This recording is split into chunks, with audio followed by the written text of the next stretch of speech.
ధనం మదాయ. దుర్మార్గుడు ఎలా ఉపయోగిస్తాడు ధనం అంటే కాస్త నడమంత్రపు సిరి అంటారు. అందులో ముందు మామూలుగా పేదవాడయుండి ఏదో వ్యాపారంలో సారా వ్యాపారాలే కలిసి వస్తాయి. అలాగే సాధారణంగా కలిసి వచ్చి కాస్త ఓ 20 కోట్లు 30 కోట్లు సంపాదించేసరికి ఇంకా ఊళ్ళో పెద్దవాళ్ళు ఎవరు కనపడరు వీడికి. అదే నడమంత్రపు సిరి పడితే ఆడావిడ ఎక్కువ అంటారు.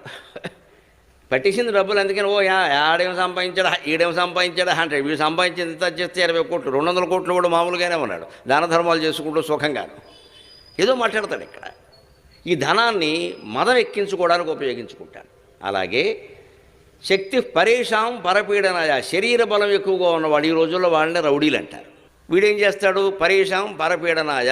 వీడు సొంతంగా వెళ్ళి ఎవడిని ఏం చేయలేడు. అందుకని ఎవరి కిందో చేరతాడు పెద్ద నాయకుడి కింద. వీడు వాడి కిరాయి కూడా కింద వాడుకుంటాడు. వాడి సంగతి చూసుకో వీడి సంగతి చూసుకో అంటాడు. అన్నా నీకెందుకు నువ్వు పడుకో అంటాడు. వాడి దగ్గర కొట్టేస్తాడు 1 లక్ష 2 లక్షలు.